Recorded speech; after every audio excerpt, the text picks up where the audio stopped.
ਵਾਹਿਗੁਰੂ।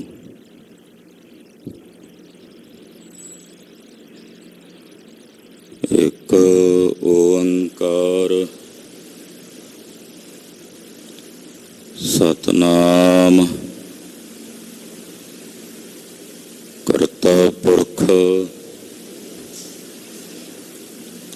ਨਿਰਭਉ ਨਿਰਵੈਰ ਅਕਾਲ ਮੂਰਤ ਅਜੂਨੀ ਸੈਭੰ ਗੁਰ ਪ੍ਰਸਾਦ ਚਕਰ ਚਹਨ ਅਰ ਬਰਨ ਜਾਤ ਅਰ ਪਾਤ ਨਹਨ ਜਿਹੇ ਰੂਪ ਰੰਗ ਅਰ ਰੇਖ ਭੇਖ ਕੋ ਕਹਿ ਨ ਸਕਤ ਕਹੇ ਅਚਲ ਮੂਰਤ ਅਨਭਉ ਪ੍ਰਕਾਸ਼ ਅਮ ਤੋਜ ਕਹਿਜੈ ਕੋਟ ਇੰਦਰ ਇੰਦਰਾਣ ਸਾਹੇ ਸਾਹਣ ਗਣਜੈ ਤਰੇ ਭਵਨ ਮਹੀਪ ਸੁਰ ਨਰ ਅਸੁਰ ਨੇਤ ਨੇਤ ਬਨ ਤ੍ਰਿਣ ਕਹਿਤ ਤਵ ਸਰਬ ਨਾਮ ਕਥੈ ਕਵਨ ਕਰਮ ਨਾਮ ਬਰਨਤ ਸੁਮਤ ਤੂੰ ਠਾਕੁਰੋ ਬੈਰਾਗਰੋ ਮੈਂ ਜਹੀ ਘਣ ਛੇਰੀ ਰਾਮ ਤੂੰ ਸਾਗਰੋ ਰਤਨਾਗਰੋ ਹਉ ਸਾਰ ਨ ਜਾਣਾ ਤੇਰੀ ਰਾਮ ਸਾਰ ਨ ਜਾਣਾ ਤੂੰ ਵਡਦਾਣਾ ਕਰ ਮਿਹਰਮਤ ਸਾਈਂ ਕਿਰਪਾ ਕੀਜੈ ਸਾ ਮਤ ਦੀਜੈ ਆਠ ਪਹਿਰ ਤੁਧ ਧਿਆਈ ਗਰਬ ਨਾ ਕੀਜੈ ਰੇਨ ਹੋਵੀਜੈ ਰੇਣ ਹੋਵੀਜੈ ਤਾਂ ਗਤ ਜੀਰੇ ਤੇਰੀ ਸਭ ਉਪਰ ਨਾਨਕ ਕਾ ਠਾਕੁਰ ਮੈਂ ਜਹੀ ਘਣ ਛੇਰੀ ਰਾਮ ਜੋਤ ਰੂਪ ਹਰਿ ਆਪ ਗੁਰ ਨਾਨਕ ਕਹਾਇਓ ਤਾਂ ਤੇ ਅੰਗਦ ਭਇਓ ਤਤ ਸਿਉ ਤਤ ਮਲਾਇਓ ਅੰਗਦ ਕਿਰਪਾ ਧਾਰ ਅਮਰ ਸਤਿਗੁਰ ਥਿਰ ਕੀਓ ਅਮਰਦਾਸ ਅੰਮ੍ਰਿਤ ਛਤਰ ਗੁਰ ਰਾਮ ਮਹਿੰਦੀਓ ਗੁਰ ਰਾਮਦਾਸ ਦਰਸ਼ਨ ਪਰਸ ਕਹਿ ਮਥੁਰਾ ਅੰਮ੍ਰਿਤ ਬਾਇਣ ਮੂਰਤ ਪੰਚ ਪ੍ਰਮਾਣ ਪੁਰਖ ਗੁਰ ਅਰਜਨ ਭਿਖਹੁ ਨਾਇਣ ਜਬ ਲੋ ਨਹੀਂ ਭਾਵ ਲਿਲਾਰ ਉਹਦਾ ਤਬ ਲੋ ਭ੍ਰਮ ਤੇ ਫਿਰਤੇ ਬਹੁਤਾਇਓ ਕਲ ਘੋਰ ਸਮੁੰਦਰ ਮੈਂ ਬੂਢਤ ਥੇ ਕਬਹੂ ਮਿਟ ਹੈ ਨਹੀਂ ਰੇ ਪਛਤਾਇਓ ਤਤ ਵਿਚਾਰ ਯਹ ਮਥੁਰਾ ਜਗ ਤਾਰਨ ਕੋ ਅਵਤਾਰ ਬਨਾਇਓ ਜਪਿਓ ਜਨ ਅਰਜਨ ਦੇਵ ਗੁਰੂ ਫਿਰ ਸੰਕਟ ਜੋਨ ਗਰਭ ਨਾ ਆਇਓ ਜਪਿਓ ਜਨ ਅਰਜਨ ਦੇਵ ਗੁਰੂ ਫਿਰ ਸੰਕਟ ਜੋਨ ਗਰਭ ਨਾ ਆਇਓ ਹਮ ਅਵਗੁਣ ਭਰੇ ਏਕ ਗੁਣ ਨਾਹੀ ਅੰਮ੍ਰਿਤ ਛਾੜ ਬਿਖੈ ਬਿਖ ਖਾਈ ਮਾਇਆ ਮੋਹ ਭਰਮ ਪੈ ਭੂਲੇ ਸੁਤ ਦਾਰਾ ਸਿਉ ਪ੍ਰੀਤ ਪ੍ਰੀਤ ਲਗਾਈ। ਇਕ ਉਤਮ ਪੰਥ ਸੁਨਿਓ ਗੁਰ ਸੰਗਤ, ਤਿਹ ਮਿਲੰਤ ਜਮ ਤਰਾਸ ਮਿਟਾਈ। ਇਕ ਅਰਦਾਸ ਪਾਟ ਕੀਰਤ ਕੀ, ਗੁਰ ਰਾਮਦਾਸ ਰਾਖੋ ਸਰਣਾਈ। ਕਹੋ ਟਲ ਗੁਰ ਸੇਵੀਐ, ਅਹਨਿਸ ਸਹਿਜ ਸੁਭਾਏ। ਦਰਸ਼ਨ ਪਰਸੈ ਗੁਰੂ ਕੈ, ਜਨਮ ਮਰਨ ਦੁਖ ਜਾਏ। ਹੋਵੈ ਸਿਫਤ ਖਸਮ ਦੀ, ਨੂਰ ਅਰਸਹੁ ਕੁਰਸਹੁ ਝਟੀਐ। ਤੁਧ ਡਿਠੇ ਸੱਚੇ ਪਾਤਸ਼ਾਹ, ਮਲ ਜਨਮ ਜਨਮ ਦੀ ਕੱਟੀਐ। ਸੱਜਣ ਸੱਚਾ ਪਾਤਸ਼ਾਹ, ਸਿਰ ਸਾਹਾਂਦੈ ਸਾਹੋ। ਜਿਸ ਪਾਸ ਬੈਠਿਆ ਸੋਹੀਐ, ਸਭਨਾ ਦਾ ਵਿਸਾਹੋ।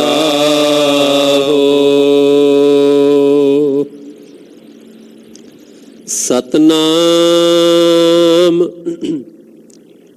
ਸ੍ਰੀ ਵਾਹਿਗੁਰੂ ਸਾਹਿਬ ਜੀ।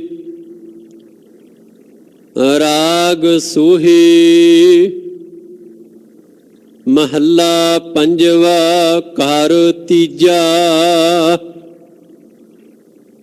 ਇਕ ਓੰਕਾਰ ਸਤਿਗੁਰ ਪ੍ਰਸਾਦ, ਮਿਥਨ ਮੋਹ ਅਗਨ ਸੋਕ ਸਾਗਰ। ਕਰ ਕਿਰਪਾ ਉਧਰ ਹਰ ਨਾਗਰ। ਮਿਥਨ ਮੋਹ ਅਗਨ ਸੋਕ ਸਾਗਰ। ਕਰ ਕਿਰਪਾ ਉਧਰ ਹਰ ਨਾਗਰ। ਚਰਨ ਕਮਲ ਸਰਣਾਏ ਨਰਾਇਣ। ਦੀਨਾਨਾਥ ਭਗਤ ਪਰਾਇਣ। ਰਹਾਉ ਅਨਾਥਾ ਨਾਥ ਭਗਤ ਭੈ ਮਿਟਨ। ਸਾਧ ਸੰਗ ਜਮ ਦੂਤ ਨ ਭੇਟਨ। ਜੀਵਨ ਰੂਪ ਅਨੂਪ ਦਇਆਲਾ। ਰਾਵਣ ਗੁਣਾ ਕੱਟਿਐ ਜਮ ਜਾਲਾ। ਅੰਮ੍ਰਿਤ ਨਾਮ ਰਸਨ ਨਿਤ ਜਾਪੈ। ਰੋਗ ਰੂਪ ਮਾਇਆ ਨਾ ਵਿਆਪੈ। ਜਪ ਗੋਬਿੰਦ ਸੰਗੀ ਸਭ ਤਾਰੇ। ਪੋਹਤ ਨਾਹੀ ਪੰਚ ਬਟਵਾਰੇ। ਮਨ ਬਚ ਕਰਮ ਪ੍ਰਭ ਏਕ ਧਿਆਏ। ਸਰਬ ਫਲਾ ਸੋਈ ਜਨ ਪਾਏ। ਤਾਰਿ ਅਨੁਗ੍ਰਹ ਆਪਣਾ ਪ੍ਰਭ ਕੀਨਾ। ਕੇਵਲ ਨਾਮ ਭਗਤ ਰਸ ਦੀਨਾ। ਆਧ ਮਧ ਅੰਤ ਪ੍ਰਭ ਸੋਈ। ਨਾਨਕ ਤਿਸ ਬਿਨ ਅਵਰ ਨਾ ਕੋਈ। ਆਦ ਮਧ ਅੰਤ ਪ੍ਰਭ ਸੋਈ। ਨਾਨਕ ਤਿਸ ਬਿਨ ਅਵਰ ਨਾ ਕੋਈ। ਵਾਹਿਗੁਰੂ ਜੀ ਕਾ ਖਾਲਸਾ, ਵਾਹਿਗੁਰੂ ਜੀ ਕੀ ਫਤਿਹ। ਪਰਮ ਸਨਮਾਨਯੋਗ ਸਤਿਗੁਰਾਂ ਦੇ ਪਰਮ ਪਿਆਰ ਚ ਪਰੋਤੀ ਹੋਈ, ਗੁਰੂ ਰੰਗ ਚ ਰੰਗੀ ਹੋਈ ਗੁਰੂ ਕਾ ਖਾਸ ਰੂਪ ਗੁਰੂ ਖਾਲਸਾ ਸਾਧ ਸੰਗਤ ਜੀਓ, जिनके भाग बड़े हैं भाई तिन साधु संग मुख जुरे। वड्डियां भागां वाले हो अमृत वेले तो सतगुरु नौवें पातशाह दे पावन पवित्र सचखंड दरबार अंदर एकत्र हो के हाजरियां भर के धन श्री गुरु ग्रंथ साहिब जी महाराज जी दे दर्शन परसरे। सतगुरु नौवें गुरुदेव भगती वैराग दी मूरत प्रेम दी मूरत सतगुरां दे पवित्र पावन चरणां विच नतमस्तक हो के गुरु की खुशियां प्राप्त कर रहे हो। सर्वासा पूर्ण करने वाली श्री आसा जी दी वार दे शब्द कीर्तन रागी ਸਿੰਘਾਂ ਦੀ रसना तो आप जी ने बहुत ही अदब सत्कार सहित सरवण कीते हैं। श्री मुखवाक महावाक अमृत वेले सतगुरां ने बख्शिश कीते हैं। आओ कुछ समय ਲਈ ਆਪਣੀਆਂ ਸੁਰਤੀਆਂ ਬਿਰਤੀਆਂ ਗੁਰੂ ਪਾਤਸ਼ਾਹ ਦੇ ਪਵਿੱਤਰ ਚਰਨਾਂ ਨਾਲ ਜੋੜੀਏ। ਗੁਰ ਸ਼ਬਦ ਦੀ ਵਿਚਾਰ ਨਾਲ ਜੁੜਨ ਦਾ ਯਤਨ ਕਰੀਏ। ਸਾਹਿਬ ਪੰਚਮ ਪਾਤਸ਼ਾਹ ਦੇ ਚਰਨਾਂ ਵਿੱਚ ਆਪਣੀਆਂ ਹਾਜ਼ਰੀਆਂ ਲਵਾਉਂਦਿਆਂ ਰਸਨਾ ਪਵਿੱਤਰ ਕਰਦਿਆਂ ਆਖੋ ਜੀ ਸਤਨਾਮ ਸ੍ਰੀ ਵਾਹਿਗੁਰੂ ਸਾਹਿਬ ਜੀ। ਸਤਨਾਮ ਸ੍ਰੀ ਵਾਹਿਗੁਰੂ ਸਾਹਿਬ ਜੀ। ਰਾਗ ਸੋਹੀ ਮਹੱਲਾ ਪੰਜਵਾ ਘਰ ਤੀਜਾ। ਇੱਕ ਓੰਕਾਰ सतगुर प्रसाद। राग सूही है। पंचम पातशाह धन गुरु अर्जन देव साहब जी का उच्चारण किया होया पवित्र श्री मुखवाक शब्द है। घर तीजे विच गायन करना है और श्री गुरु ग्रंथ साहब जी महाराज जी के 760 अंग ते सुभाएमान है। मंगलाचरण करते हैं। एक जदों एक कहा जाता ना तो उस वेले साडा ध्यान गिणती दे एक वाले पासे चलिया जाता। पर एक दा मतलब है जो एक ही है संज्ञावाचक। उस तो बाद कोई 2 3 4 नहीं, ना उस तो पहला कुछ है।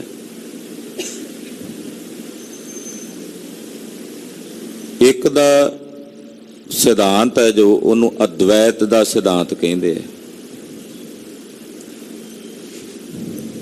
दुनिया के लोगों ने बड़े बड़े महापुरुषों ने सतपुरुषों ने ऋषियां मुनियां ने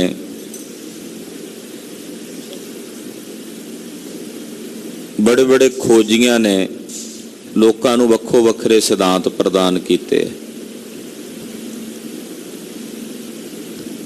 साइंसदाना विचों वेखीए तो साइंसदाना ने कुछ सिद्धांत दिते ने। महापुरुषां ऋषियां मुनियां तपस्वियां ने सिद्धांत दिते ने। एक 2 प्रमुख सिद्धांत ने संसार विच। एक है द्वैत का सिद्धांत, दूसरा है अद्वैत का सिद्धांत।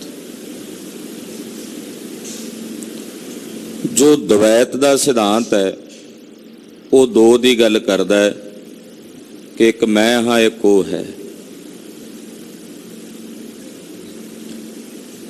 अद्वैत तो जदों तक द्वैत तो अद्वैत तक नहीं जाता, जिन्हों आपां कहने हैं साकार तो निराकार तक नहीं जाता, उदों तक मोक्ष नहीं हुंदी, मुक्ति नहीं हुंदी।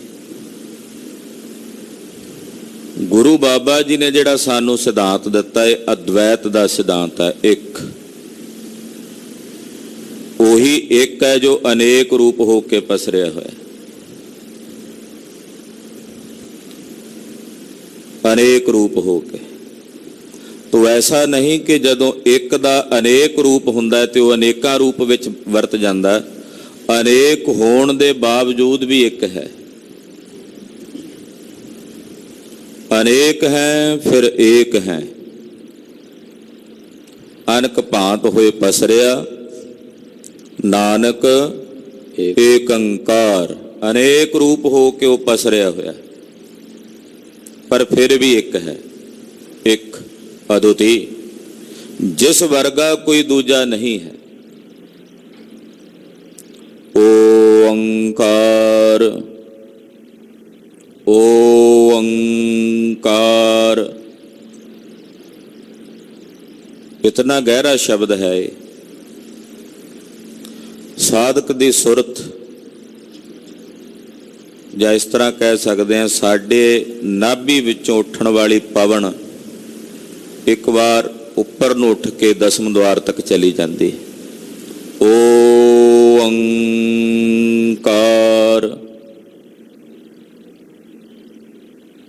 ਓੰਕਾਰ ਦਾ ਮਤਲਬ ਹੈ ਜੋ ਸਰਬ ਥਾਈਂ ਸਰਬ ਵਿੱਚ ਵਿਆਪਕ ਹੈ ਔਰ ਸਰਬ ਦਾ ਪ੍ਰਕਾਸ਼ਕ ਹੈ। ਸਰਬ ਥਾਈਂ ਸਰਬ ਵਿੱਚ ਵਿਆਪਕ ਹੈ ਔਰ ਸਰਬ ਦਾ ਪ੍ਰਕਾਸ਼ਕ ਹੈ। ਜਿਸ ਦਾ ਪ੍ਰਕਾਸ਼ ਸਾਰਿਆਂ ਵਿੱਚ ਹੈ ਉਹਨੂੰ ਕਹਿੰਦੇ ਨੇ ਓੰਕਾਰ। ਸਤਿਗੁਰ ਪ੍ਰਸਾਦ, ਮੇਰਾ ਉਹ ਮਾਲਕ ਸਤ ਹੈ। ਸਤ, ਗੁਰ ਚੇਤਨ ਹੈ, ਪ੍ਰਸਾਦ ਆਨੰਦ ਸਵਰੂਪ ਹੈ। ਜਦੋਂ ਇੱਕ ਤੇ ਓੰਕਾਰ ਵਿੱਚ ਪਰਮੇਸ਼ਰ ਦਾ ਸਰੂਪ ਵਰਣਨ ਹੋਇਆ, ਉਹਦੀ ਪ੍ਰਾਪਤੀ ਕਿਵੇਂ ਹੁੰਦੀ ਹੈ, ਤਾਂ ਪਾਤਸ਼ਾਹ ਕਹਿੰਦੇ ਸਤਿਗੁਰ ਪ੍ਰਸਾਦ। ਸੱਚ ਦਾ ਉਪਦੇਸ਼ ਦੇਣ ਵਾਲੇ ਗੁਰੂ ਦੇ ਪ੍ਰਸਾਦ ਦੁਆਰਾ, ਗੁਰੂ ਦੀ ਕਿਰਪਾ ਦੁਆਰਾ ਉਸ ਪਾਰ ਬ੍ਰਹਮ ਪਰਮੇਸ਼ਰ ਦੇ ਸਰੂਪ ਦੀ ਪ੍ਰਾਪਤੀ ਹੁੰਦੀ ਹੈ। ਇਹ ਮੰਗਲਾਚਰਨ ਕਰਕੇ ਮਹਾਰਾਜ ਜੀ ਸ਼ਬਦ ਦੀ ਪ੍ਰਾਰੰਭਤਾ ਕਰਦੇ ਹਨ। ਮਿਥਨ ਮੋਹ ਅਗਨ ਸ਼ੋਕ ਸਾਗਰ। ਜੇ ਸੰਸਾਰ ਮਿਥਿਆ ਤੇ ਫਿਰ ਉਹਦੇ ਨਾਲ ਪਾਇਆ ਹੋਇਆ ਮੋਹ ਕਿਵੇਂ ਸੱਚ ਹੋ ਸਕਦਾ? ਮਿਥਿਆ, ਜਿਹੜਾ ਇਹ ਮਿਥਨ ਜਾਂ ਮਿਥਿਆ ਸ਼ਬਦ ਹੈ, ਇਹਦਾ ਮਤਲਬ ਹੈ ਜੋ ਕਲਪਨਾ ਕੀਤੀ ਹੋਈ ਹੈ, ਸਾਡੀ ਕਲਪਨਾ। ਜੋ ਅਸੀਂ ਮਿਥ ਲੈਨੇ ਆ, ਸਾਡੀ ਕਲਪਨਾ ਵਿੱਚ ਆ ਜਾਂਦਾ, ਉਹਨੂੰ ਕਹਿੰਦੇ ਨੇ ਮਿਥਨ। ਜੋ ਕੁਝ ਵੀ ਸਾਡੀ ਕਲਪਨਾ ਵਿੱਚ ਇਹ ਬਾਹਰ ਆ ਰਿਹਾ ਹੈ, ਇਹ ਮਿਥਿਆ। ਮਿਥਨ ਮੋਹ, ਇਹਦਾ ਮੋਹ ਵੀ ਮਿਥਿਆ।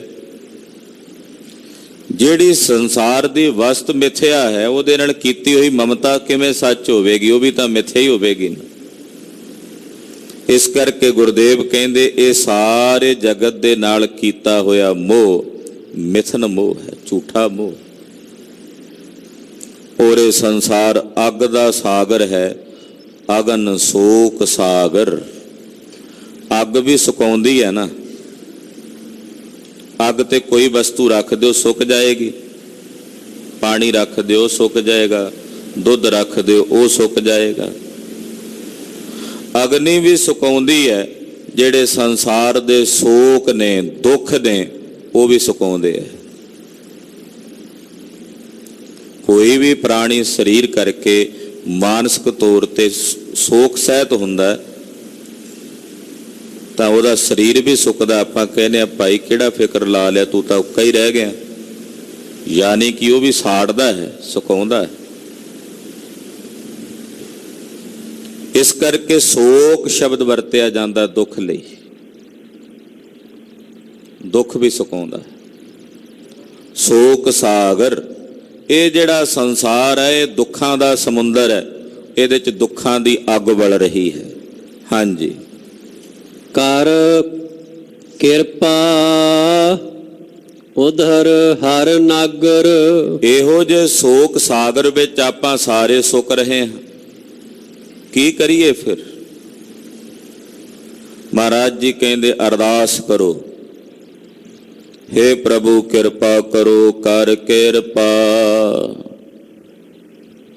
ਮਹਾਰਾਜ ਕਿਰਪਾ ਕਰੋ। ਉਧਰ ਹਰ ਨਾਗਰ, ਇਹ ਹਰੀ ਨਾਗਰ ਨਾਗਰ ਕਹਿੰਦੇ ਨੇ ਸਿਆਣੇ ਨੂੰ, ਨਾਗਰ ਕਹਿੰਦੇ ਨੇ ਬੁੱਧੀਮਾਨ ਨੂੰ। ਹੇ ਹਰੀ, ਤੂੰ ਬੜਾ ਸਿਆਣਾ ਹੈ, ਤੂੰ ਤਾਂ ਚੇਤਨਾ ਨੂੰ ਵੀ ਚਾਰ ਚੰਨ ਲਾਏ ਹੋਏ ਨੇ। ਯਾਨੀ ਕਿ ਦੁਨੀਆ ਦੇ ਲੋਕਾਂ ਵਿੱਚ ਜਿੰਨਿਆਂ ਵਿੱਚ ਸਿਆਣਪ ਹੈ, ਉਸ ਸਿਆਣਪ ਨੂੰ ਚਾਨਣਾ ਦੇਣ ਵਾਲਾ ਤੂੰ ਹੈ। ਕਤਹੂ ਸੁਚੇਤ ਹੋਏ ਕਾ ਚੇਤਨਾ ਕੋ ਚਾਰ ਕੀਓ, ਕਤਹੂ ਅਚੇਤ ਹੋਏ ਕਾ ਸੋਵਤ ਅਚੇਤ ਹੋ। ਕਿਤੇ ਤੇ ਚੇਤਨਾ ਨੂੰ ਵੀ ਚਾਰ ਚੰਨ ਲਾਏ। ਕਹਿੰਦੇ ਬੜਾ ਦਿਮਾਗ ਹੈ ਬੰਦੇ ਦਾ, ਪਰ ਉਸ ਦੇ ਦਿਮਾਗ ਵਿੱਚ ਜਿਹੜੀ ਚੇਤਨਾ ਹੈ, ਪ੍ਰਕਾਸ਼ ਹੈ, ਹੇ ਪ੍ਰਭੂ ਉਹਨੂੰ ਤੂੰ ਚਾਰ ਚੰਨ ਲਾਉਣ ਵਾਲਾ। ਇਸ ਕਰਕੇ ਹਰੀ ਨੂੰ ਕਿਹਾ ਨਾਗਰ। ਜਿਵੇਂ ਮਹਾਰਾਜ ਭਗਤ ਰਵਿਦਾਸ ਜੀ ਵੀ ਕਹਿੰਦੇ, ਨਾਗਰ ਜਨਾ ਮੇਰੀ ਜਾਤ ਵਿਖਿਆਤ ਚੰਗਮਾਰੰ। ਨਾਗਰ ਸਿਆਣਾ ਅਕਾਲ ਪੁਰਖ ਪਰਮੇਸ਼ਰ। ਹੇ ਹਰੀ ਨਾਗਰ, ਕਿਰਪਾ ਕਰੋ ਮੈਂ ਇਸ ਸੰਸਾਰ ਤੋਂ ਉੱਧਰ ਜਾਵਾਂ ਜਿਹੜਾ ਸੋਕ ਦਾ ਸਾਗਰ ਹੈ। ਜਿਹੜਾ ਇਹ ਅਰਦਾਸ ਦਾ ਸੰਕਲਪ ਗੁਰੂ ਪਾਤਸ਼ਾਹ ਨੇ ਸਾਨੂੰ ਦਿੱਤਾ ਨਾ, ਇਹ ਬੜਾ ਮਹੱਤਵਪੂਰਨ ਹੈ। ਇਹਦੇ 'ਚ ਬੜੀਆਂ ਬਰਕਤਾਂ ਨੇ। ਅੱਜ ਸਾਡੇ ਕਈ ਭੁੱਲੜ ਵੀਰ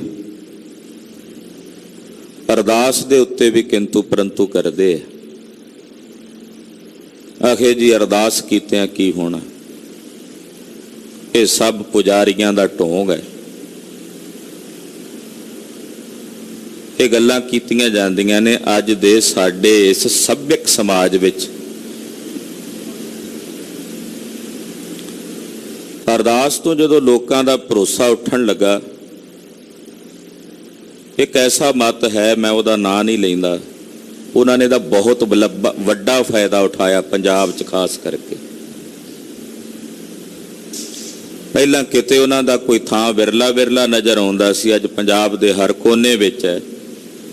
ਉਹ ਕਹਿੰਦੇ ਆਓ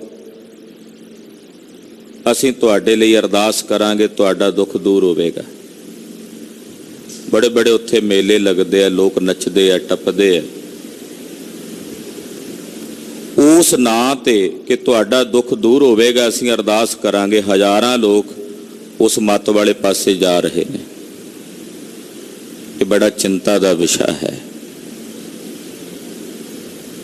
ਇਹ ਬੜਾ ਵੱਡਾ ਸੰਕਲਪ ਗੁਰੂ ਨਾਨਕ ਸਾਹਿਬ ਨੇ ਸਾਨੂੰ ਦਿੱਤਾ, ਔਰ ਸਾਡੇ ਕਈ ਭੁੱਲੜ ਵੀਰ ਅਣਜਾਣਪੁਣੇ 'ਚ ਕਹਿ ਲਈਏ ਜਾਂ ਕਿਸੇ ਤੋਂ ਸਿੱਖਿਅਤ ਹੋ ਕਰਕੇ ਕਹਿ ਰਹੇ ਨੇ, ਇਹ ਮੈਂ ਨਹੀਂ ਜਾਣਦਾ, ਪਰ ਇਹ ਬੜੀ ਵੱਡੀ ਗਲਤੀ ਕਰ ਰਹੇ ਨੇ ਕਿ ਜਦੋਂ ਸਿੱਖ ਦੇ ਹਿਰਦੇ ਵਿੱਚੋਂ ਅਰਦਾਸ ਦੇ ਉੱਤੋਂ ਭਰੋਸਾ ਉਠਾ ਰਹੇ ਨੇ। ਅਰਦਾਸ ਕੀਤਿਆਂ ਕੁਝ ਨਹੀਂ ਹੋਏਗਾ। ਅਰਦਾਸ ਕੀਤਿਆਂ ਉਹ ਹੋ ਸਕਦਾ ਜੋ ਦੁਨੀਆ ਦੇ ਕਾਗਜ਼ਾਂ ਵਿੱਚ ਲਿਖੇ ਕੇ ਸਟਾਮ ਤੇ ਕੋਈ ਕਹਿ ਦੇ ਨਹੀਂ ਹੋ ਸਕਦਾ, ਪਰ ਗੁਰੂ ਨਾਨਕ ਸਾਹਿਬ ਦੇ ਘਰ ਵਿੱਚ ਅਰਦਾਸ ਕੀਤਿਆਂ ਉਹ ਵੀ ਹੋ ਸਕਦਾ। ਅਰਦਾਸ ਦੀ ਜਿਹੜੀ ਸ਼ਕਤੀ ਹੈ ਉਹ ਬੜੀ ਮਹਾਨ ਹੈ। ਗੁਰੂ ਸਾਹਿਬ ਨੇ ਸਾਨੂੰ ਅਰਦਾਸ ਨਾਲ ਜੋੜਿਆ। ਤੂੰ ਠਾਕਰ ਤੁਮ ਪਹਿ ਅਰਦਾਸ, ਇਹ ਵੀ ਅਰਦਾਸ ਹੀ ਹੈ। ਕਰ ਕਿਰਪਾ ਉਧਰ ਹਰ ਨਾਗਰ,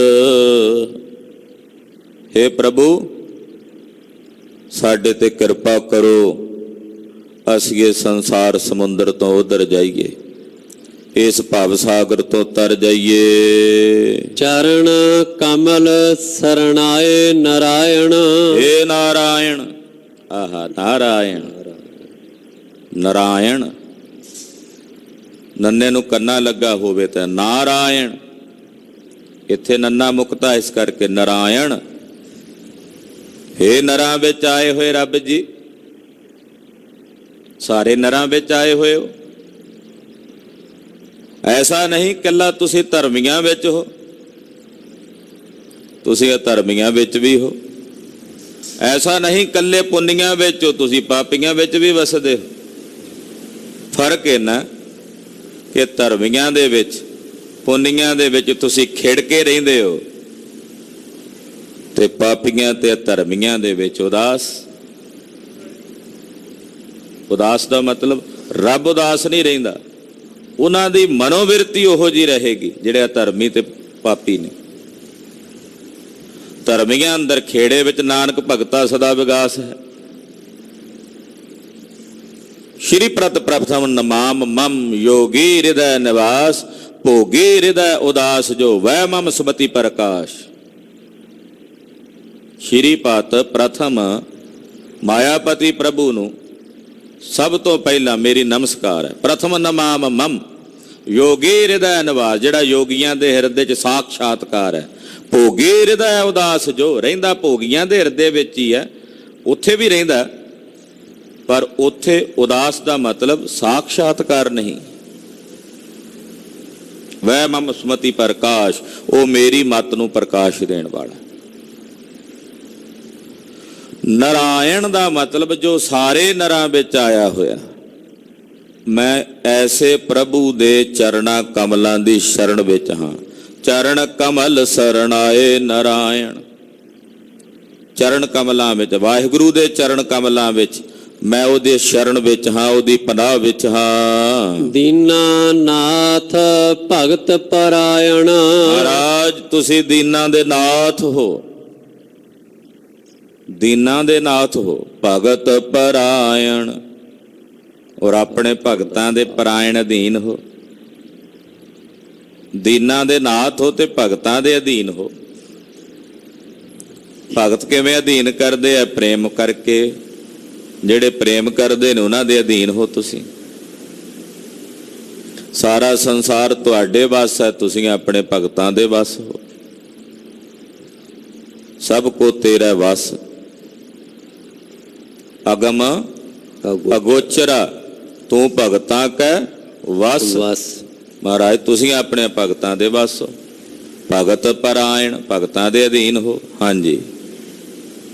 ਰਹਾਓ ਅਨਾਥਾ ਨਾਥ ਭਗਤ ਭੈ ਮਿਟਨ, ਇਹ ਮੇਰੇ ਰੱਬ ਜੀ ਤੁਸੀਂ ਅਨਾਥਾਂ ਦੇ ਨਾਥ ਹੋ। ਜਿਸ ਕਾ ਨਾਹੀ ਕੋਏ ਹਾਂ ਤਿਸ ਕਾ ਪ੍ਰਭੂ ਸੋਏ ਹਾਂ, ਜਿਹਦਾ ਕੋਈ ਨਹੀਂ ਉਹਦੇ ਤੁਸੀਂ। ਅਨਾਥਾਂ ਨਾਥ ਬੇਕਸਾਰਾ ਯਾਰ, ਗੁਰ ਗੋਬਿੰਦ ਸਿੰਘ ਬੇਕਸਾਰਾ ਯਾਰ, ਜਿਨ੍ਹਾਂ ਦਾ ਕੋਈ ਆਸਰਾ ਨਹੀਂ, ਉਹਨਾਂ ਦੇ ਆਸਰੇ ਸ੍ਰੀ ਗੁਰੂ ਗੋਬਿੰਦ ਸਿੰਘ ਸਾਹਿਬ ਹਨ। ਅਨਾਥਾਂ ਨਾਥ, ਮਹਾਰਾਜ ਅਨਾਥਾਂ ਦੇ ਨਾਥ ਹੋ। ਪ੍ਰੇਮਾ ਕੋੜੀ ਆਇਆ ਗੁਰੂ ਅਮਰਦਾਸ ਸਾਹਿਬ ਦੇ ਚਰਨਾਂ 'ਚ, ਕਹਿੰਦੇ ਜੀ ਇਹਦਾ ਕੋਈ ਨਹੀਂ ਮਹਾਰਾਜ ਜੀ। ਕਹਿੰਦੇ ਨਹੀਂ, ਇਹ ਮੁਰਾਰੀ ਹੈ, ਇਹਦਾ ਮੈਂ ਹਾਂ। ਅਨਾਥਾਂ ਦੇ ਨਾਥ ਹੋ, ਭਗਤ ਭੈ ਮੇਟਨ, ਭਗਤਾਂ ਦੇ ਭੈ ਮੇਟਣ ਵਾਲੇ, ਡਰ ਦੂਰ ਕਰਨ ਵਾਲੇ ਹੋ। ਸਾਧ ਸੰਗ ਜਮ ਦੂਤ ਨਾ ਭੇਟਨ, ਸਾਧ ਸੰਗਤ ਵਿੱਚ ਜਿਹੜੇ ਆ ਜਾਂਦੇ ਹਨ ਉਹਨਾਂ ਨੂੰ ਜਮ ਦੂਤਾਂ ਦੀ ਭੇਟ ਨਹੀਂ ਹੁੰਦੀ, ਭਾਵ ਉਹ ਜਮ ਦੂਤਾਂ ਨੂੰ ਨਹੀਂ ਮਿਲਦੇ ਜਿਹੜੇ ਸਾਧ ਸੰਗਤ ਵਿੱਚ ਆਉਂਦੇ ਹਨ। ਹਾਂਜੀ। ਜੀਵਨ ਰੂਪ ਅਨੂਪ ਦਇਆਲਾ, ਇਹ ਪ੍ਰਭੂ ਜੀ ਤੁਸੀਂ ਜੀਵਨ ਰੂਪ ਹੋ ਸਾਰੇ ਜਗਤ ਦਾ, ਸਭ ਦਾ ਜੀਵਨ ਤੁਸੀਂ ਹੋ। ਜੀਵਨ ਮੈਂ ਜਲ ਮੈਂ ਥਲ ਮੈਂ ਸਭ ਰੂਪਨ ਮੈਂ ਸਭ ਭੂਪਨ ਮਾਹੀ, ਸਾਰੇ ਸੰਸਾਰ ਦਾ ਜੀਵਨ ਰੂਪ ਤੁਸੀਂ ਹੋ। ਇਹ ਸਾਰਾ ਸੰਸਾਰ हे ਪ੍ਰਭੂ ਜੀ ਤੁਹਾਡੇ ਕਰਕੇ ਜੀਵਤ ਹੈ। ਤੁਸੀਂ ਸਭ ਦਾ ਜੀਵਨ ਹੋ। ਅਨੂਪ, ਉਪਮਾ ਤੋਂ ਰਹਿਤ ਹੋ। ਦਇਆ ਅੱਲਾ, ਦਇਆ ਦਾ ਘਰ ਹੋ। ਰਾਵਣ ਗੁਣਾ ਕਟਿਐ ਜਮ ਜਾਲਾ, ਜਿਹੜੇ ਤੁਹਾਡੇ ਗੁਣਾਂ ਨੂੰ ਰਵਣ ਉਚਾਰਦੇ ਹਨ, ਤੁਹਾਡੇ ਗੁਣਾਂ ਨੂੰ ਗਾਉਂਦੇ ਨੇ, ਉਹਨਾਂ ਦੇ ਜਮਾਂ ਦੀਆਂ ਫਾਹੀਆਂ ਨੂੰ ਤੁਸੀਂ ਕੱਟ ਦਿੰਦੇ ਹੋ। ਜਿਹੜੇ ਜਿਹੜੇ ਮਾਈ ਭਾਈ ਤੁਹਾਡੇ ਗੁਣਾਂ ਨੂੰ ਗਾਉਂਦੇ ਨੇ, ਰਾਵਣ ਗੁਣਾ ਕਟਿਐ ਜਮ ਜਾਲਾ, ਉਹਨਾਂ ਦੇ ਜੰਮਾਂ ਦੇ ਜਾਲ, ਜੰਮਾਂ ਦੀਆਂ ਫਾਹੀਆਂ ਕੱਟੀਆਂ ਜਾਂਦੀਆਂ ਹਨ। ਅੰਮ੍ਰਿਤ ਨਾਮ ਰਸਨ ਨਿਤ ਜਾਪੈ। ਵਾਹਿਗੁਰੂ ਪਾਰ ਬ੍ਰਹਮ ਪਰਮੇਸ਼ਰ ਦਾ ਨਾਮ ਅੰਮ੍ਰਿਤ ਹੈ, ਅੰਮ੍ਰਿਤ। ਔਰ ਉਸ ਦੇ ਅੰਮ੍ਰਿਤ ਨਾਮ ਨੂੰ ਮੇਰੀ ਰਸਨਾ ਨਿਤ ਜਪਦੀ ਹੈ। ਰੋਗ ਰੂਪ ਮਾਇਆ ਨਾ ਵਿਆਪੈ। ਜਿਹੜੇ ਉਸ ਵਾਹਿਗੁਰੂ ਦੇ ਅੰਮ੍ਰਿਤ ਨਾਮ ਨੂੰ ਜਪਦੇ ਨੇ, ਰੋਗ ਰੂਪ ਮਾਇਆ ਉਹਨਾਂ ਨੂੰ ਨਹੀਂ ਵਿਆਪਦੀ। ਇਹ ਮਾਇਆ ਰੋਗ ਰੂਪ ਹੈ, ਰੋਗ ਰੂਪ ਇਹ ਮਾਇਆ ਉਹਨਾਂ ਨੂੰ ਨਹੀਂ ਵਿਆਪਦੀ, ਨਹੀਂ ਪਹੁੰਚਦੀ। ਜਪ ਗੋਬਿੰਦ ਸੰਗੀ ਸਭ ਤਾਰੇ। ਪਰਮੇਸ਼ਰ ਦੇ ਜਾਪ ਨੂੰ ਜਪਣ ਵਾਲੇ ਆਪਣੇ ਸੰਗੀਆਂ ਨੂੰ ਤਾਰ ਲੈਂਦੇ ਆ। ਤੁਸੀਂ ਜੋ ਕਰਦੇ ਹੋ, ਤੁਸੀਂ ਜੋ ਬੋਲਦੇ ਹੋ, ਤੁਸੀਂ ਜੋ ਵਿਵਹਾਰ ਵਿੱਚ ਵਿਚਰਦੇ ਹੋ, ਤੁਹਾਡੇ ਉਸ ਵਿਵਹਾਰ ਨੂੰ, ਤੁਹਾਡੇ ਉਸ ਆਚਰਣ ਨੂੰ, ਤੁਹਾਡੇ ਉਸ ਬੋਲਣ ਨੂੰ, ਕਰਮ ਕਰਨ ਨੂੰ ਤੁਹਾਡੇ ਸੰਗੀ ਵੇਖਦੇ ਆ। ਉਹ ਸੰਗ ਦੇ ਵਿੱਚ ਤੁਹਾਡੇ ਬੱਚੇ ਹੋ ਸਕਦੇ ਆ, ਤੁਹਾਡੇ ਉਸ ਸੰਗ 'ਚ ਤੁਹਾਡੇ ਭਰਾ ਹੋ ਸਕਦੇ ਆ, ਤੁਹਾਡੇ ਉਸ ਸੰਗ ਵਿੱਚ ਭੈਣਾਂ ਹੋ ਸਕਦੀਆਂ ਨੇ, ਮਿੱਤਰ ਹੋ ਸਕਦੇ ਨੇ, ਸੰਬੰਧੀ ਹੋ ਸਕਦੇ ਨੇ। ਔਰ ਜਦੋਂ ਤੁਹਾਡਾ ਆਚਰਣ ਸ਼ੁਭ ਹੋਵੇਗਾ ਤਾਂ ਜਦੋਂ ਬੱਚੇ ਉਹ ਤੁਹਾਡੇ ਆਚਰਣ ਨੂੰ ਵੇਖਣਗੇ, ਨਿਤਨੇਮ ਨੂੰ ਵੇਖਣਗੇ, ਬਾਣੀ ਪੜ੍ਹਨ ਦੇ ਭਾਵ ਨੂੰ ਵੇਖਣਗੇ, ਬਦੋ ਬਦੀ ਉਹਨਾਂ ਤੇ ਤੁਹਾਡਾ ਅਸਰ ਹੋਵੇਗਾ, ਬਦੋ ਬਦੀ। ਇਸ ਕਰਕੇ ਸੰਗੀ ਵੀ ਤਾਰ ਲੈਂਦੇ ਆ, ਨਾਮ ਜਪਣ ਵਾਲੇ ਆਪਣੇ ਸੰਗੀਆਂ ਦਾ ਵੀ ਉਧਾਰ ਕਰ ਲੈਂਦੇ। ਉਹ ਨਾ ਪੜ੍ਹਦੇ ਹੁਣ ਬਾਣੀ, ਨਾ ਪੜ੍ਹਦੇ ਹੁਣ ਭਜਨ ਸਿਮਰਨ, ਤੁਸੀਂ ਕੋਲ ਬਹਿ ਕੇ ਕਰਨ ਲੱਗ ਪਓ, ਝੱਟ ਤਾਂ ਬਹਿ ਹੀ ਜਾਣਗੇ ਨਾ।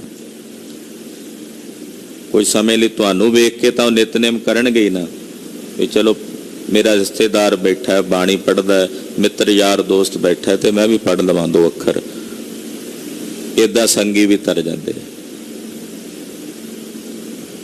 ਕੋਈ ਨਸ਼ੇੜੀ ਆਦਮੀ ਹੋਵੇ, ਉਹਦੇ ਸੰਗ ਵਿੱਚ ਕੋਈ ਬੈਠਣ ਲੱਗ ਪਵੇ, ਅੱਜ ਨਹੀਂ, ਕੱਲ ਨਹੀਂ, ਪਰਸੋਂ ਨਹੀਂ, ਮਹੀਨਾ ਨਹੀਂ, 2 ਮਹੀਨੇ ਨਹੀਂ, ਬੈਠਦਾ ਚਲਾ ਜਾਏ, ਅਖੀਰ ਉਹਦੇ ਵਰਗਾ ਹੋਵੇਗਾ। ਕਦੇ ਕਦੇ ਉਹਦੇ ਮਨ 'ਚ ਆਵੇਗਾ ਖਿਆਲ, ਵੇਖਾਂ ਤਾਂ ਸਹੀ ਇਹਦਾ ਟੇਸਟ ਕੀ ਹੈ। ਜੇ ਉਹਦਾ ਅਸਰ ਹੋ ਸਕਦਾ ਤੇ ਫਿਰ ਸਤਸੰਗੀ ਦਾ ਜਿਹੜਾ ਭਜਨ ਕਰਨ ਵਾਲਾ, ਉਹਦਾ ਅਸਰ ਕਿਉਂ ਨਾ ਹੋਵੇਗਾ ਉਹਦੇ ਨਾਲ ਸੰਗ ਵਿੱਚ ਬੈਠਣ ਵਾਲੇ ਦਾ। ਹਾਂ, ਕੋਈ ਬਾਂਸ ਬਿਰਤੀ ਵਾਲਾ ਹੋਵੇ, ਗੱਲ ਵੱਖਰੀ ਹੈ। ਸਾਰਿਆਂ ਤੇ ਕੋਈ ਵੀ ਥਿਊਰੀ ਸਾਰਿਆਂ ਤੇ ਲਾਗੂ ਨਹੀਂ ਹੁੰਦੀ। ਇਸ ਕਰਕੇ ਪਾਤਸ਼ਾਹ ਕਹਿੰਦੇ, ਜਦੋਂ ਤੁਸੀਂ ਗੋਬਿੰਦ ਦਾ ਭਜਨ ਕਰੋਗੇ, ਜਪੋਗੇ, ਜਪ ਗੋਬਿੰਦ ਸੰਗੀ ਸਭ ਤਾਰੇ, ਤੁਸੀਂ ਆਪਣੇ ਸਾਰੇ ਸੰਗੀਆਂ ਨੂੰ ਤਾਰ ਲਓਗੇ। ਤੁਹਾਡੇ ਸੰਗੀ ਸਭ ਤੋਂ ਨੇੜੇ ਕਿਹੜੇ ਨੇ? ਅੱਖਾਂ ਤੁਹਾਡੀਆਂ ਸੰਗੀ ਨੇ, ਆਹ ਕੰਨ ਤੁਹਾਡੇ ਸੰਗੀ ਨੇ, ਆਹ ਹੱਥ ਵੀ ਤੁਹਾਡੇ ਸੰਗੀ ਨੇ, ਆਹ ਪੈਰ ਵੀ ਤੁਹਾਡੇ ਸੰਗੀ ਨੇ। ਜਦੋਂ ਜਪੋਗੇ ਇਹ ਵੀ ਤਰਨਗੇ, ਪੈਰ ਬੁਰੇ ਪਾਸੇ ਨਹੀਂ ਜਾਣਗੇ, ਹੱਥ ਬੁਰਾ ਨਹੀਂ ਕਰਨਗੇ, ਅੱਖਾਂ ਮਾੜਾ ਨਹੀਂ ਵੇਖਣਗੀਆਂ, ਕੰਨ ਨਹੀਂ ਮਾੜਾ ਸੁਣਨਗੇ, ਜ਼ੁਬਾਨ ਭੈੜੇ ਪਦਾਰਥ ਨਹੀਂ ਖਾਵੇਗੀ, ਭੈੜੇ ਬੋਲ ਨਹੀਂ ਬੋਲੇਗੀ। ਫਿਰ ਇਹ ਵੀ ਸੰਗੀ ਤਾਂ ਤਰ ਗਏ ਨਾ, ਇਹ ਵੀ ਤਾਂ ਸੰਗੀ ਨੇ ਨਾ ਸਾਡੇ। ਫਿਰ ਸਾਡਾ ਮਨ ਵੀ ਸਾਡਾ ਸੰਗੀ ਹੈ, ਹਰ ਵੇਲੇ ਸਾਡੇ ਕੋਲ ਰਹਿੰਦਾ, ਭਟਕਦਾ ਵੀ ਹੈ ਪਰ ਕਦੇ ਤਾਂ ਆਉਂਦਾ ਨਾ। ਪਰਮੇਸ਼ਰ ਦਾ ਜਾਪ ਜਪਿਆ ਇਹ ਵੀ ਤਰੇਗਾ, ਕਿਉਂਕਿ ਇਹ ਮਾੜੇ ਫੁਰਨੇ ਇਹਦੇ ਖਤਮ ਹੋਣਗੇ, ਮਾੜੇ ਸੰਕਲਪ ਵਿਕਲਪ ਖਤਮ ਹੋਣਗੇ। ਵੇਖੋ ਕਿੰਨਾ ਗੁੱਝਾ, ਇੱਕੋ ਪੰਕਤੀ ਵਿੱਚ ਕਿੰਨੇ ਗੁੱਝੇ ਭੇਦ ਨੇ। ਜਪ ਗੋਬਿੰਦ ਸੰਗੀ ਸਭ ਤਾਰੇ, ਗੋਬਿੰਦ ਦੇ ਜਾਪ ਨੂੰ ਜਪਣ ਵਾਲੇ ਆਪਣੇ ਸੰਗੀਆਂ ਨੂੰ ਵੀ ਤਾਰ ਲੈਂਦੇ ਹਨ। ਪੋਹਤ ਨਾਹੀ ਪੰਜ ਬਟਵਾਰੇ, ਆ ਜਿਹੜੇ 5 ਰਾਹ ਮਾਰ ਨੇ ਨਾ, ਸਭ ਤੋਂ ਵੱਡੇ ਰਾਹ ਮਾਰ ਤਾਂ ਕਿਹਾ ਬਟਵਾਰੇ ਵੀ ਬੰਦਾ ਟੁਰਿਆ ਜਾਂਦਾ ਭਜਨ ਕਰਨ ਵਾਸਤੇ, ਅਚਾਨਕ ਕਾਮ ਘੇਰ ਲੈਂਦਾ, ਅਚਾਨਕ ਕ੍ਰੋਧ ਘੇਰ ਲੈਂਦਾ, ਕਦੇ ਲੋਭ ਘੇਰ ਲੈਂਦਾ, ਕਦੇ ਮੋਹ ਤੇ ਕਦੇ ਹੰਕਾਰ। ਜਿਹੜੇ ਪਰਮੇਸ਼ਰ ਦਾ ਭਜਨ ਕਰਦੇ ਨੇ ਜੇ ਕੋਈ ਇਹ ਵਿਕਾਰ ਆਵੇ ਵੀ ਨਾ ਰਾਹ ਮਾਰ, ਜਦੋਂ ਕਹਿੰਦੇ ਆ ਵਾਹਿਗੁਰੂ ਇੱਕਦਮ ਇਹ ਪਾਸੇ ਹੋ ਜਾਂਦੇ ਆ। ਹੇ ਵਾਹਿਗੁਰੂ ਬਚਾਵੀਂ। ਕੁਝ ਦਿਨ ਪਹਿਲਾਂ ਮਹਾਰਾਜ ਜੀ ਨੇ ਮੁੱਖ ਵਾਕ ਬਖਸ਼ਿਆ ਸੀ ਨਾ, ਬਾਨ ਪਿਹਾਵਲ ਹਿਕ ਸਾਥੀ ਲੱਧਮ, ਦੁਖ ਹਰਤਾ ਹਰ ਨਾਮਾ। ਭਿਆਨਕ ਜੰਗਲ ਵਿੱਚ ਮੈਨੂੰ ਮੇਰਾ ਸਾਥੀ ਲੱਭ ਗਿਆ, ਉਹ ਹੈ ਦੁੱਖਾਂ ਨੂੰ ਹਰਨ ਵਾਲਾ ਹਰੀ ਦਾ ਨਾਮ। ਜਪ ਗੋਬਿੰਦ ਸੰਗੀ ਸਭ ਤਾਰੇ। ਜਿਹੜੇ ਗੋਬਿੰਦ ਦੇ ਜਾਪ ਨੂੰ ਜਪਦੇ ਐ ਉਹ ਆਪਣੇ ਸਾਰੇ ਸੰਗੀਆਂ ਨੂੰ ਤਾਰ ਲੈਂਦੇ ਹਨ। ਮਨ ਬਾਚ ਕਰਮ ਪ੍ਰਭ ਏਕ ਧਿਆਏ। ਮਨ ਕਰਕੇ, ਬਚਨ ਕਰਕੇ, ਕਰਮ ਕਰਕੇ। ਬੜੀ ਡੂੰਘੀ ਖੇਡ ਹੈ ਮਨ, ਬਚ, ਕਰਮ ਤਿੰਨਾਂ ਨੂੰ ਇੱਕ ਕਰਕੇ ਉਹਨੂੰ ਸਿਮਰਨ ਦੇ ਨਾਲ ਪਰੋਣਾ। ਜਿਵੇਂ ਤਿੰਨ ਮੋਤੀ ਲੈ ਕੇ ਉਹਨਾਂ ਵਿੱਚੋਂ ਧਾਗਾ ਕੱਢਣਾ, ਤਿੰਨਾਂ ਨੂੰ ਇੱਕ ਧਾਗੇ 'ਚ ਪਰੋਣਾ। ਜੇ ਇੱਕ ਮੋਤੀ ਵੀ ਧਾਗੇ ਤੋਂ ਸੱਜੇ ਖੱਬੇ ਹੋਏਗਾ ਬਿਖਰ ਜਾਏਗਾ। ਇੱਕ ਧਾਗੇ 'ਚ ਤਿੰਨ ਮੋਤੀ ਨੂੰ, ਤਿੰਨਾਂ ਮੋਤੀਆਂ ਨੂੰ ਪਰੋਣਾ। ਔਰ ਉਹ ਤਿੰਨ ਮੋਤੀ ਨੇ ਮਨ, ਬਾਚ ਤੇ ਕਰਮ। ਤੇ ਨਾਮ ਸਿਮਰਨ ਪਰਮੇਸ਼ਰ ਦੀ ਸਾਧਨਾ ਉਹ ਧਾਗਾ ਹੈ ਜਿਹੜੀ ਨਾ ਤਿੰਨਾਂ ਨੂੰ ਇੱਕ ਧਾਗੇ ਵਿੱਚ ਲੈ ਆਉਂਦੇ। ਉਹਨੂੰ ਕਹਿੰਦੇ ਨੇ ਗੁਣੀਏ 'ਚ ਕਰ ਦਿੱਤਾ, ਇੱਕ ਧਾਗੇ 'ਚ ਪਰੋ ਲਿਆ। ਜੇ ਨਾ ਤਿੰਨਾਂ ਵਿੱਚੋਂ ਇੱਕ ਵੀ ਸੱਜੇ ਖੱਬੇ ਹੋਵੇ ਤਾਂ ਗੱਲ ਨਹੀਂ ਬਣਨੀ। ਜੇ ਮਨ 'ਚ ਜੋ ਸੋਚ ਰਹੇ ਹੋ, ਰਸਨਾ ਤੇ ਹੋਰ ਹੈ ਤੇ ਕਰਮ 'ਚ ਹੋਰ ਹੈ। ਤਿੰਨ ਚੀਜ਼ਾਂ ਨੇ ਨਾ, ਮਨਸਾ ਬਾਚਾ ਕਰਮਣਾ। ਮੈਂ ਜੋ ਮਨ 'ਚ ਸੋਚਦਾ ਮੈਂ ਆਪਣੀ ਜ਼ੁਬਾਨ ਤੋਂ ਨਹੀਂ ਕਹਿੰਦਾ, ਜੋ ਮੈਂ ਜ਼ੁਬਾਨ ਤੋਂ ਕਹਿਣਾ ਹਾਂ ਉਹ ਮੈਂ ਪ੍ਰੈਕਟੀਕਲੀ ਨਹੀਂ ਕਰਦਾ। ਇਹਨੂੰ ਕਹਿੰਦੇ ਨੇ ਤਿੰਨਾਂ 'ਚ ਫਰਕ ਹੋਣਾ। ਜੋ ਮੈਂ ਮਨ 'ਚੋਂ ਕਹਿ ਰਿਹਾ, ਜੋ ਮਨ 'ਚ ਸੋਚ ਰਿਹਾ ਉਹੀ ਜ਼ੁਬਾਨ ਤੋਂ ਕਹਿ ਰਿਹਾ, ਔਰ ਜੋ ਜ਼ੁਬਾਨ ਤੋਂ ਕਹਿ ਰਿਹਾ ਉਹੀ ਮੇਰਾ ਪ੍ਰੈਕਟੀਕਲ ਹੈ। ਇਹਨੂੰ ਕਹਿੰਦੇ ਨੇ ਤਿੰਨਾਂ ਦਾ ਇੱਕ ਹੋ ਜਾਣਾ, ਮਨ, ਬਚ, ਕਰਮ। ਔਰ ਜਦੋਂ ਇਹ ਤਿੰਨੇ ਇੱਕ ਹੋ ਜਾਂਦੇ ਨੇ, ਜੋ ਮਨ ਵਿੱਚ ਹੈ ਉਹੀ ਰਸਨਾ ਤੇ ਹੈ, ਉਹੀ ਪ੍ਰੈਕਟੀਕਲ ਵਿੱਚ ਹੈ, ਫਿਰ ਜੋ ਬੋਲੀ ਦਾ ਹੈ ਸੱਚ ਹੋ ਜਾਂਦਾ। ਨਾਨਕ ਦਾਸ ਮੁਖ ਤੇ ਜੋ ਬੋਲੇ ਇਹਾਂ ਉਹਾਂ ਸੱਚ ਹੋਵੇ, ਫਿਰ ਉਹ ਸੱਚ ਹੋ ਜਾਂਦਾ। ਜੇ ਤਿੰਨਾਂ ਵਿੱਚ ਫਰਕ ਹੈ ਫਿਰ ਜੋ ਮਰਜ਼ੀ ਬੋਲੀ ਜਾਓ, ਉਹ ਲੁਹਾਰ ਦੀ ਦੁਕਾਨ ਤੇ ਪਈ ਧੋਕਣੀ ਵਾਂਗੂ ਹਵਾ ਹੈ, ਨਿਕਲ ਰਹੀ ਹੈ, ਭਰੀ ਜਾ ਰਹੀ ਹੈ, ਫਿਰ ਤਾਂ ਉਹ ਬੋਲ ਨਹੀਂ, ਉਹ ਤਾਂ ਫਿਰ ਹਵਾ ਹੀ ਨਿਕਲ ਰਹੀ ਹੈ। ਤੂੰ ਮੇਰੇ ਸਾਹਿਬ ਇੱਥੇ ਕਹਿੰਦੇ ਮਨ, ਬਾਚ, ਕਰਮ। ਮਨ, ਬਾਚ, ਕਰਮ ਪ੍ਰਭ ਏਕ ਧਿਆਏ। ਮੈਂ ਮਨ ਕਰਕੇ ਵੀ ਉਹਨੂੰ ਧਿਆਉਣਾ, ਰਸਨਾ ਤੋਂ ਵੀ ਉਸੇ ਨੂੰ ਧਿਆਉਣਾ, ਤੇ ਕਰਮ ਕਰਕੇ ਵੀ ਉਸੇ ਦਾ ਚਿੰਤਨ ਕਰਦਾ। ਹਾਂਜੀ। ਸਰਬ ਫਲਾ ਸੋਈ ਜਨ ਪਾਏ। ਜਿਹੜੇ ਮਨ, ਬਚ, ਕਰਮ ਕਰਕੇ ਇੱਕ ਪ੍ਰਭੂ ਨੂੰ ਧਿਆਉਂਦੇ ਹਨ ਉਹਨਾਂ ਨੂੰ ਸਰਬ ਫਲਾਂ ਦੀ ਪ੍ਰਾਪਤੀ ਹੋ ਜਾਂਦੀ ਹੈ। ਸਰਬ ਫਲਾ ਸੋਈ ਜਨ ਪਾਏ। ਉਸ ਜਨ ਨੂੰ ਸਰਬ ਫਲਾਂ ਦੀ, ਸਰਬ ਦਾਤਾਂ ਦੀ ਦਾਤ ਪ੍ਰਾਪਤ ਹੋ ਜਾਂਦੀ ਹੈ। ਧਾਰਿ ਅਨੁਗ੍ਰਹ ਆਪਣਾ ਪ੍ਰਭ ਕੀਨਾ। ਅਨਗ੍ਰਹ ਕਰਕੇ, ਅਨਗ੍ਰਹ ਦਾ ਮਤਲਬ ਹੁੰਦਾ ਕਿਰਪਾ। ਇਹ ਸ਼ਬਦਾਂ ਦੇ ਅੱਖਰੀ ਅਰਥ ਯਾਦ ਰੱਖਿਆ ਕਰੋ। ਜਦੋਂ ਬਾਣੀ ਪੜ੍ਹਦੇ ਹੋ, ਨਿਤਨੇਮ ਕਰਦੇ ਹੋ, ਇਹ ਸ਼ਬਦ ਰਿਪੀਟ ਹੁੰਦੇ ਰਹਿੰਦੇ। ਜਦੋਂ ਪਤਾ ਹੋਵੇਗਾ ਅਨਗ੍ਰਹ ਦਾ ਮਤਲਬ ਹੁੰਦਾ ਕਿਰਪਾ, ਦਇਆ। ਜਦੋਂ ਕਹਿੰਦੇ ਨੇ ਕਿਰਪਾ ਦੇ ਘਰ ਵਿੱਚ ਆ ਜਾਣਾ, ਅਨਗ੍ਰਹ, ਕਿਰਪਾ ਦੇ ਘਰ ਵਿੱਚ ਰਹਿੰਦੇ ਆ ਹਮੇਸ਼ਾ ਵਾਹਿਗੁਰੂ ਜੀ। ਤੇ ਕਹਿੰਦੇ ਮੇਰੇ ਪ੍ਰਭੂ ਨੇ ਮੇਰੇ ਤੇ ਅਨਗ੍ਰਹ ਕਰਕੇ ਕਿਰਪਾ ਦੇ ਘਰ ਵਿੱਚ ਆ ਕੇ ਕਿਰਪਾ ਕੀਤੀ। ਆਪਣਾ ਪ੍ਰਭ ਕੀਨਾ, ਮੈਨੂੰ ਆਪਣਾ ਕਰ ਲਿਆ ਹੈ, ਮੈਨੂੰ ਆਪਣਾ ਬਣਾ ਲਿਆ ਹੈ। ਕੇਵਲ ਨਾਮ ਭਗਤ ਰਸ ਦੀਨਾ। ਮੈਨੂੰ ਕੇਵਲ ਪਰਮੇਸ਼ਰ ਦੇ ਨਾਮ ਤੇ ਭਗਤੀ ਦਾ ਰਸ ਬਖਸ਼ ਦਿੱਤਾ। ਕੇਵਲ ਨਾਮ ਭਗਤ ਰਸ ਦੀਨਾ। ਕੇਵਲ ਹਰੀ ਨਾਮ ਤੇ ਭਗਤੀ ਦਾ ਰਸ ਮੇਰੇ ਵਾਹਿਗੁਰੂ ਨੇ ਮੈਨੂੰ ਬਖਸ਼ ਦਿੱਤਾ ਹੈ। ਆਦ ਮਧ ਅੰਤ ਪ੍ਰਭ ਸੋਈ। ਮੇਰਾ ਪ੍ਰਭੂ ਆਦ ਮੁੱਢ ਹੈ ਸਾਰੇ ਜਗਤ ਦਾ। ਉਹ ਪਹਿਲਾਂ ਵੀ ਸੀ ਜਦੋਂ ਸੰਸਾਰ ਨਹੀਂ ਸੀ।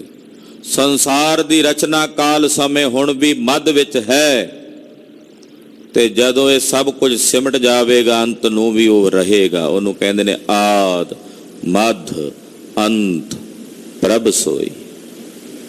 ਆਦ ਪੂਰਨ ਮੱਧ ਪੂਰਨ ਅੰਤ ਪੂਰਨ ਪਰਮੇਸ਼ਰ ਹੈ। ਪ੍ਰਭ ਹੈ ਭੀ ਹੋਵਨਹਾਰਾ। ਆਦ ਸੱਚ ਜੁਗਾਦ ਸੱਚ ਹੈ ਭੀ ਸੱਚ। ਨਾਨਕ ਹੋਸੀ ਭੀ ਸੱਚ। ਉਹ ਤਿੰਨਾਂ ਕਾਲਾਂ ਵਿੱਚ ਹੈ। ਹਾਂਜੀ। ਨਾਨਕ ਤਿਸ ਬਿਨ ਅਵਰ ਨਾ ਕੋਈ। ਧੰਨ ਗੁਰੂ ਅਰਜਨ ਦੇਵ ਸਾਹਿਬ ਪੰਜਵੇਂ ਪਾਤਸ਼ਾਹ ਫਰਮਾਉਂਦੇ ਹਨ, ਤਿਸ ਬਿਨ ਅਵਰ ਨਾ ਕੋਈ। ਤਿਸ ਅਕਾਲ ਪੁਰਖ ਵਾਹਿਗੁਰੂ ਪਾਰ ਬ੍ਰਹਮ ਪਰਮੇਸ਼ਰ ਤੋਂ ਬਿਨਾਂ ਹੋਰ ਕੋਈ ਨਹੀਂ ਹੈ।